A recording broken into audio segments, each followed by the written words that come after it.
Again, Troy here, I'm Connected, sharing a little bit more about the 6-week challenge we have coming up. I've talked about meditation. Meditation's a cool part of it, learning how to build a relationship with the mind, building discipline around your practice so as we can build some space from that ongoing constant stream of thinking, conditioning. And at the same time, we're learning how to build a relationship with the divine, with the supreme intelligence that flows through everything. And so we're using lots of different tech as part of that. You know, we've got option from Muse, which is a EEG device, electroencephalograph. So it measures brain frequency and acts as neurofeedback. So it provides feedback to turn it through audio. It basically plays a sound, in this case rain, typically when your brain is not in a calm state, and when it's in a calm state it's like the rain subsides and the sun comes out and the birds start tweeting. So this is a cool piece of tech that we make available. Focus Band is another one. It's more the strength of Focus Band is that it's designed for in motion, so you can move around or be a lot more active when measuring your brainwave states. And the same thing, it offers feedback, so a neurofeedback device. But what I want to share with you today is more around the Aura. So Aura is a really cool piece of kit. It measures a whole range of different aspects of sleep, from total sleep to REM sleep, deep sleep, and as a function of sleep in itself, which is really cool because we're able to then identify like what's working in your sleep and what's not. And, you know, as you would know, like having effective sleep can determine the quality of your well-being and performance the next day. So really it does help to understand like what's actually happening. So objectively, it creates a closed feedback loop. And so this is the kit that you get. It's a ring, really cool piece of tech. You get sent a sizing kit initially so as to ensure that you have the right size, which is cool. And so once we are able to measure and see what's happening within your sleep, well, then we're able to look at a whole range of different interventions to see what can help support you to get more effective sleep. And so what we do, just sharing my screen, through I Am Connected, we've integrated the data from a whole range of different wearable technologies into a dashboard. So we'll set you up on something like this. In addition to sleep, it also, you know, Aura is a tool that can help support you to track movement, give you an activity score. You can track your daily step count for the day. For example, here we're looking at sleep. So we're pulling the data from your Aura ring. There is an app that Aura has as well. But we can see here, and the beauty of this is, like, as someone that's supporting you, you'll share your dashboard with me and I'll be able to support you, and other coaches as well will be able to support you. So we can sort of see total sleep. See, Saturday night, I had a bit of an adventure. I had a journey, and so I didn't get that much sleep, but at the same time, I bounced back today.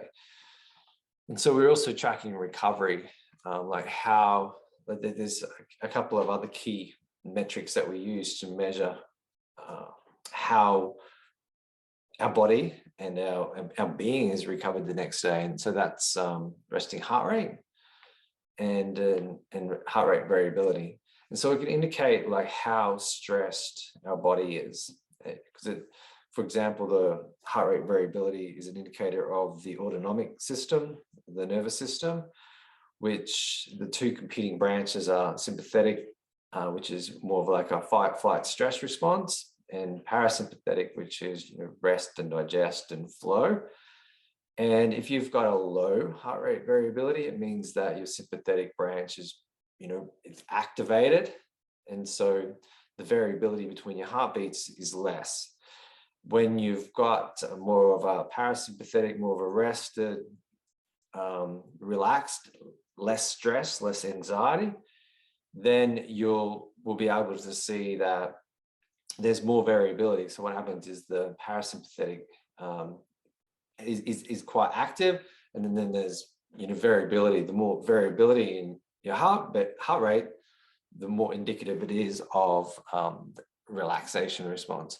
So this is some of the things that we look at in the sleep and recovery. So sleep and recovery is a key part of what we look at.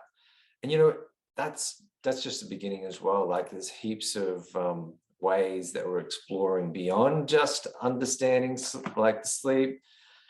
There's the opportunity, sorry, you may have seen in here, like dreams log. So there's an opportunity to start logging dreams. And there's a lot of insight that comes from that hypnagogic state. Some of the world's, biggest innovations and discoveries have come from becoming aware of, like, getting insight from these altered states, the hypnagogic states. So we start exploring those as well. And then there's lucid dreaming is another level of that. And lucid dreaming is a means to be able to explore the dreamscape. It's a conversation for a whole other day. It's freaking exciting.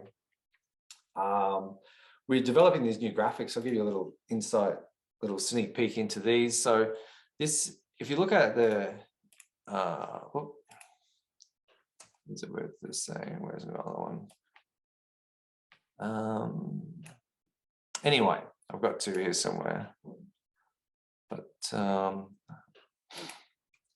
this will get me to it. There it is. Thanks for your patience. So here, like, this is a normal, how we sort of sleep. This is like in healthy sleep. Like say this is 8 hours. We go from awake, we drop down and have a lot of, typically we have our delta, our deep dreamless sleep at the beginning of the night as a higher ratio. And then we go up into REM and then down again. The thing is here, like when we come down into this state, we're close to, unconsciousness crossing over. Like we exist in this, what I realize is we exist in this container with unconsciousness on both sides from waking and sleeping. And so we learn how to actually explore beyond that. And I'm probably getting ahead of myself, but I just wanted to share this. Like this is where we're going. I think it's pretty freaking cool. And so we cycle down and we cycle up and cycle down, and then we wake up. And so this is where we have our dreams in the REM space. So making sure you're getting effective REM, it's important for memory consolidation, for dreaming, for drawing insight, deep sleep for regeneration and recovery. And so in a single cycle, then we've also mapped it sort of against the brainwave states, what's actually happening within a single cycle. And so that's quite interesting as well for understanding the flow of brainwave states. But that's what I wanted to share. Like lots happening, and we go deep into this sleep and recovery as well as meditation. So if this is interesting to you, if you like want to get involved, we'll get you a kit, we'll get you an Oura, get you a Muse meditation device, and get you connected into I Am Connected, and start supporting you to level up, explore, become, realize that seed of potential within. Big love. Talk soon. Bye.